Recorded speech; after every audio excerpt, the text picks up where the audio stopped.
नायरा उसके सपने में आकर समझाती है कि कार्तिक, रणवीर ने तुम्हें बहुत भरोसा करके ये बात बताई है और यहाँ पे तुम्हें सीरत से बात छुपानी ही चाहिए, क्योंकि अगर सीरत को ये पता चल जाएगा तो वो हर दिन रणवीर के साथ मर मर के जिएगी, ना कि खुश रह के। इस टाइम तो रणवीर को हैप्पी लाइफ जीनी चाहिए ताकि वो अपने साथ खुशियां लेके जा सके। लेकिन यहाँ कार्तिक कहता है कि नायरा तुम बिल्कुल गलत कह रही हो, सीरत को मैं बता दूंगा तो एटलीस्ट उस चीज़ के लिए वो रेडी तो रहेगी, प्रिपेयर तो रहेगी। अपनी जिंदगी की इतनी बड़ी फाइट से वो रणवीर से बहुत प्यार करती है और जब उसके सामने ये सब होगा जैसे मैं बर्दाश्त नहीं कर पाया तुम्हारा जाना, वैसे वो भी बर्दाश्त नहीं कर पाएगी। नायरा कहती है कि कार्तिक, अगर मैं जाने वाली हूँ तुम्हें पहले पता चल जाता तो क्या तुम कोशिश नहीं करते कि मैं बच जाऊं या मेरे साथ खुश रह पाते। तो यहाँ पे कार्तिक को नायरा यही समझाती है कि रणवीर की ये बात तुम्हें सीरत से अभी बतानी छुपानी पड़ेगी, क्योंकि जब सही टाइम आएगा तो रणवीर उसे वो खुद ही बता देगा। अब वहीं दूसरी ओर रणवीर का सीरत काफी ध्यान देती है, सुबह उसको नाश्ता भी खिलाती है। उसी बहाने रणवीर जो होता है सीरत को काफी घूर रहा होता है और यहाँ पे सीरत कहती है कि रणवीर तुझे क्या हो गया, तुझे तो मुझे बड़े अजीब तरीके से घूर रहा है। यहाँ पे रणवीर कहते तो इतनी प्यारी लग रही है ना कि जैसे नजरें हटती ही नहीं है मेरी। अब यहाँ पे जब सीरत उसके लिए कुछ लेने जाती है तभी वो देखता है कि चौहान साहब का टैबलेट और फोन पड़ा होता है।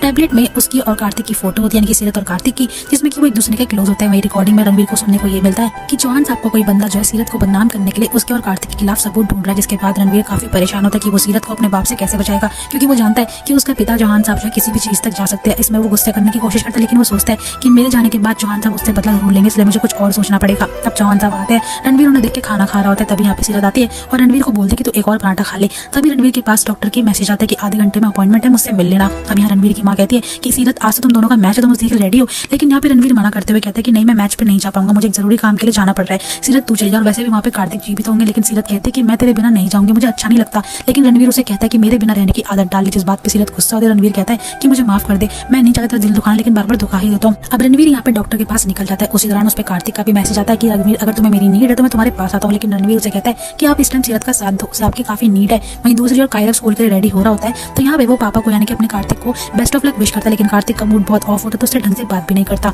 वहीं हमें देखने को मिलता है जहाँ पे रणवीर अब डॉक्टर के पास पहुंच जाता है और उनसे पूछता है कि डॉक्टर, मेरे पास अब कितना समय क्या आप मुझे बता सकते हो। लेकिन यहाँ पे डॉक्टर कहता है, रणवीर जी, इसका जवाब तो मेरे पास भी नहीं है। अब वहीं दूसरी ओर सीरत भी अपने मैच में पहुंचते हैं। कार्तिक पहुंचता है तो सीरत उसे देख के खुश होती है, लेकिन कार्तिक जो अपने ख्यालों में खोया हुआ होता है, सीरत का सामना वो भी नहीं कर पा रहा होता। सीरत उससे पूछती कि आप कैसे हो। रणवीर ना किसी काम से गया हुआ है, जब वो आएगा तो वो भी मैच में ज्वाइन कर लेगा। लेकिन यहाँ पे कार्तिक अपने आप को संभालता और सीरत को बेस्ट ऑफ लक कहता है हर चीज के लिए जो वो जिंदगी में फेस करने वाली होती है। सीरत कहती है आप ठीक तो है ना, लेकिन कार्तिक कहता है मैं बिल्कुल ठीक हूँ। अब यहाँ पे रणवीर एक बार फिर से डॉक्टर से पूछते कि आप मुझे बता दीजिए कि मैं 1-2 हफ्ते जिंदा रह सकता हूँ। डॉक्टर भी कहते हैं कि आपके पास बस इतना ही समय, सिर्फ 1 या 2 हफ्ते बाद रणवीर मरने वाला है। वहीं दूसरी ओर सीरत का पहला प्रोफेशनल मैच उसकी टीम थी वो जीत चुकी, जिसकी खुशी वो मना रही होती। कार्तिक मन ही मन सोचता है बस सीरत ऐसे मुस्कुराते हुए रहे। वो रणवीर के बारे में भी टेंस्ड होता है। यहाँ पे रणवीर भी काफी परेशान होता है कि उसके पास बहुत कम वक्त रह गया। उदास मन लेके वो अपनी सीरत के पास निकल जाता है, जहाँ पे कि कार्तिक जो सीरत को छोड़ने जाता है तो सीरत जो पूरे रास्ते में बड़बड़ाती रहती है। और यहाँ पे कार्तिक उदास देख के सीरत कहती है, I am so sorry Kartik, मैं तो आपसे पूछा ही नहीं कि आप कैसे हो, मैं तो बस पूरी कार में बड़बड़ाती रही, एक्चुअली मैं खुश हुआ था ना इसलिए। लेकिन कार्तिक कहता है कोई बात नहीं सीरत। अब सीरत उसे घर के अंदर जाने के लिए कहती है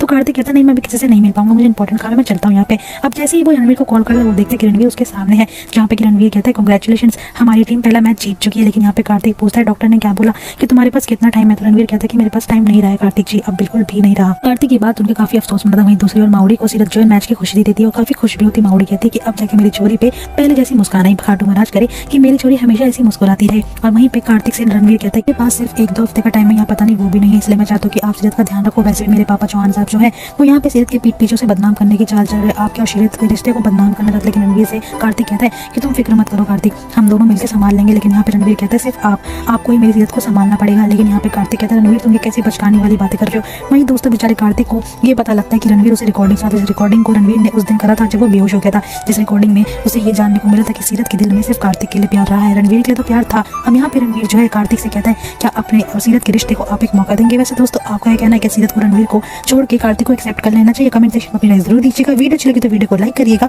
और साथ ही हमारे चैनल को सब्सक्राइब भी।